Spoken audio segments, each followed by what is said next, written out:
क्या आपको भूत, प्रेत, आत्मा जैसी चीजों पर भरोसा है? आपको भले ही इन सब बातों पर भरोसा ना हो, लेकिन आपने अक्सर फिल्मों में भूत, प्रेत, आत्माएं देखी होंगी। आपने भूतों और किसी भयानक अभिशाप के बारे में अपनी नानी दादी से कई भयानक किस्से भी जरूर सुने होंगे। इन किस्सों को सुनकर कई बार आपको ये भी लगता होगा कि आत्माएं कब्रिस्तान, पुराने बंगलों में ही होती हैं, लेकिन ऐसा नहीं है। दरअसल भूतहा और शापित वस्तुएं कहीं भी हो सकती हैं। हो सकता है आपके बगल में ही कोई शापित वस्तु हो। हम आपको डराना नहीं चाहते, लेकिन वो कहते हैं ना, डरना जरूरी भी है। तो आज हम आपको दुनिया की कुछ ऐसी ही शापित वस्तुओं के बारे में बताने वाले हैं, जिनके बारे में सुनकर आपको सच में डर लगने लगेगा। The crying boy painting. क्या आप कभी सोच सकते हैं कि कोई तस्वीर कई हादसों की जिम्मेदार बन सकती है? शायद नहीं, लेकिन द क्राइंग बॉय नाम की एक पेंटिंग पर ऐसे आरोप लगे हैं कि ये जहाँ भी टांगी जाती है वहाँ आग लग जाती है। इस पेंटिंग को बनाने वाला कोई मामूली आर्टिस्ट नहीं, बल्कि इटली के मशहूर चित्रकार जियोवनी ब्रागोलिन है। ये एक ऐसी पेंटिंग है जिसकी वजह से कई लोग किसी न किसी जानलेवा हादसे का शिकार बन चुके हैं।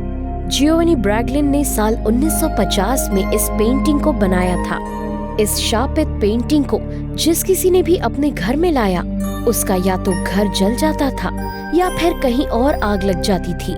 सबसे हैरान कर देने वाली बात तो ये है कि जिस घर में आग लगती थी, उस घर में सब कुछ जलकर खाक हो जाता था, मगर इस तस्वीर को कुछ भी नहीं होता था, जिसे देख स्वाभाविक तौर पर लोग हैरान रह जाते थे।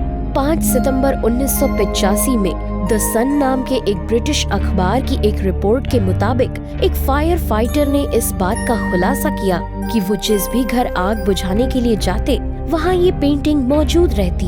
इन हादसों के चलते लोगों ने इस तरह की पेंटिंग रखना बंद कर दिया, जिसके बाद हादसों में कमी आई। The mirless plantation. The mirless plantation का नाम दुनिया की सबसे डरावनी जगहों में शामिल है। कहते हैं यहाँ लगे शीशों में घर की मालकिन सारा वुडरूफ का भूत रहता है। ये भी कहा जाता है कि अगर आप काफी देर तक शीशे की तरफ घूरेंगे तो उसमें आपको अजीब अजीब सी आकृतियाँ दिखने लगेंगी। आज भी मिरलेस प्लांटेशन में रूहों का पूरी तरह से कब्जा है। ये मकान अब कई हत्याओं और आत्महत्याओं का गवाह है। मकान की सीढ़ियों के पास जाते समय जब आप अकेले जाएंगे तो ऐसा महसूस होगा कि सारा सीढ़ियों से उतर रही है। कई लोगों ने सारा को और उसके बच्चों को कमरे में दौड़ते हुए देखने का भी दावा किया है। वहीं मिरलेस प्लांटेशन के बाहर आज भी लोगों को किसी लड़की के सिसकने की आवाजें सुनाई देती हैं। इस मकान के पीछे वाले हिस्से में एक पुराना पेड़ है, जहां एक महिला का शव पेड़ से लटका हुआ दिखाई देता है। इसके अलावा मिरलेस प्लांटेशन का वो कमरा जहां की बच्चों के रोने की आवाजें भी कई लोगों को डरा चुकी है।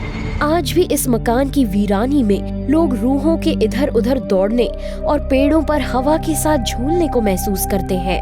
मिरलेस प्लांटेशन के अंदर सारा के कमरे के ठीक बगल में एक हॉल है, जहां एक पुराना मिरर लगा हुआ है। इस मिरर को लेकर कई लोगों ने इस बात का दावा किया है कि इस शीशे में कभी कभी एक महिला जो कि सफेद लिबास में होती है और उसकी गर्दन झुकी हुई, आंखों पर काले घेरे और उसका एक हाथ आपकी तरफ इशारा करता है, जैसे कि वो आपको बुला रही है। वहीं सारा के कमरे में एक पुराना पियानो रखा हुआ है, जो कि दिन भर में कई बार अपने आप बज उठता है। एना बेकर्स वेडिंग ड्रेस। एना बेकर की शापित शादी की पोशाक बेकर हवेली में कई डरावनी चीजों में से एक है। इस घर में एक कमरे में आत्माओं का बसेरा माना जाता है। इस कमरे में ये ड्रेस भी कांच के केस में बंद रखी हुई है। कहते हैं कि इस लड़की ने अपने प्रेमी की याद में जान दे दी थी। लोग दावा करते हैं कि आज भी वो लड़की वेडिंग ड्रेस में घूमती दिखाई देती है। इस ड्रेस के बारे में कहा जाता है कि ये हैना बेकर की ड्रेस थी। हैना बेकर अमीर इलियास की बेटी थी, जो पेंसिल्वेनिया के रहने वाले थे।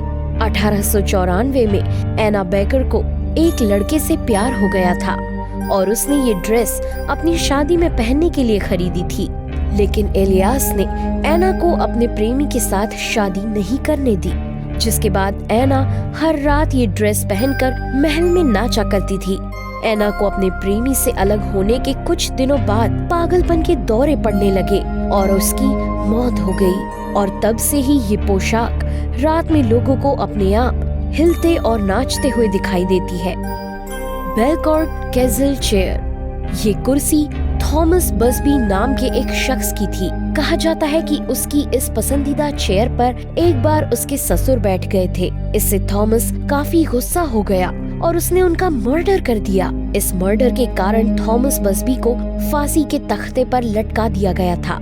हालांकि मरने के ठीक पहले थॉमस ने ये श्राप देते हुए कहा कि जो कोई भी इस कुर्सी पर बैठने की हिमाकत करेगा उसकी मौत हो जाएगी। गौरतलब बात यह है कि थॉमस की मौत के बाद भी कई लोगों ने इस बात को गंभीरता से नहीं लिया और उस कुर्सी पर बैठना चाहा। हालांकि चेयर पर बैठने के बाद कुछ ही दिनों में उनकी मृत्यु हो गई। कुछ समय बाद जब कुर्सी पर बैठने वाले 4 और लोगों की मृत्यु हुई तो कई लोगों को इस बात का एहसास हुआ कि ये कुर्सी शापित हो चुकी है। दूसरे विश्व युद्ध के समय कुछ सैनिक इस चेयर पर बैठे थे। युद्ध के दौरान इन सभी सैनिकों में से एक भी जिंदा नहीं बच सका। कहा तो ये भी जाता है कि आज भी थॉमस बसबी की आत्मा इस कुर्सी में है। उसके बाद से इस चेयर को लोगों की पहुंच से काफी दूर कर दिया गया। इसे अब एक म्यूजियम में रखा गया है। इस कुर्सी को डेथ चेयर के नाम से जाना जाता है। इसे लेकर लोगों के भीतर डर इतना ज्यादा है कि वे इसे म्यूजियम में भी देखने से डरते हैं। Robert the doll. अब हम आपको एक ऐसी डॉल के बारे में बताने वाले हैं जिसके बारे में ये कहा जाता है कि वो दुनिया की सबसे ज्यादा शापित डॉल है। हम जिस शापित डॉल की बात कर रहे हैं उसका नाम रॉबर्ट है। इस शापित डॉल को लेकर हॉलीवुड में एक मूवी भी बन चुकी है। इस डॉल के बारे में कहा जाता है कि ये डॉल बेजान होते हुए भी कई लोगों को नुकसान पहुंचा चुकी है। इस डॉल को लेकर लोगों का ये भी मानना है कि इसके अंदर किसी आत्मा का वास है। अगर इस डॉल के इतिहास की बात करें तो ये डॉल रॉबर्ट यूजीन ऑट्टो की थी। पेशे से कलाकार ऑट्टो को ये डॉल उनके दादा ने भेंट की थी। 1904 में जर्मनी से खरीदी गई इस डॉल को स्टिफ कंपनी ने बनाया था। ये डॉल 1906 में एक काला जादू करने वाले नौकर ने ऑट्टो परिवार के सबसे छोटे बेटे रॉबर्ट यूजीन को गिफ्ट की थी। बाद में बहुत से लोगों ने रॉबर्ट को इस गुड़िया के साथ बात करते भी पाया। लोगों का ये भी कहना था कि ये गुड़िया रात में घर में घूमती है। उनका मानना है कि इस डॉल में एक आत्मा है जो बच्चों को मारने की कोशिश करती है।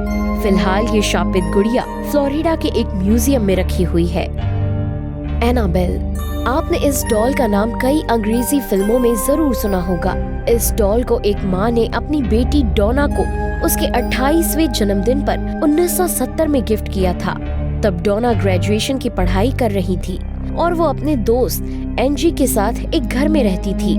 और उनका एक दोस्त भी था जिसको वो डॉल बिल्कुल भी पसंद नहीं थी क्योंकि वो उसे कई बारी डरा चुकी थी।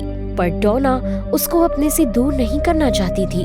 डोना जब कॉलेज से घर आती तो वो डॉल अपनी जगह नहीं मिलती थी और वो डॉल कई बार किसी पत्र पर हेल्प लिख देती थी, जैसे वो डोना से हेल्प मांग रही हो। एक बार जब डोना को उस डॉल की वजह से चोट लगी तो डोना ने उसको खुद से दूर करने का फैसला लिया, लेकिन ये डॉल किसी न किसी तरह से उसके पास आ जाती। 2 पैरानॉमिक इन्वेस्टर एड और लॉरेन को बुलाया गया। उन्होंने उस डॉल पर प्रेत का साया बताया और वे उस डॉल को वहाँ से ले गए और उन्होंने इस डॉल को अपने म्यूजियम में कांच के एक बॉक्स में रख दिया जिससे इसे कोई छू ना सके। ये डॉल अब म्यूजियम में जरूर रखी हुई है, लेकिन ये अब भी अपने आप हिलती डुलती देखी जाती है। तो दोस्तों, ये थी दुनिया की कुछ ऐसी डरावनी और श्रापित चीजें जिनके बारे में जानकर ये भरोसा ही नहीं होता कि इन चीजों में ऐसा भी कुछ हो सकता है। इन शापित वस्तुओं के बारे में आपका क्या सोचना है, हमें कमेंट करके जरूर बताइएगा। क्या कभी आपने किसी ऐसी पैरानॉर्मल एक्टिविटी को महसूस किया है? अगर हाँ, तो हमें कमेंट करके जरूर बताइए। आज का वीडियो अगर आपको पसंद आया हो तो इसे लाइक कर अपने दोस्तों के साथ शेयर कीजिए। फिर मिलेंगे अगले वीडियो में नए टॉपिक के साथ। तब तक के लिए नेहा आगरकर को दे आज्ञा। नमस्कार।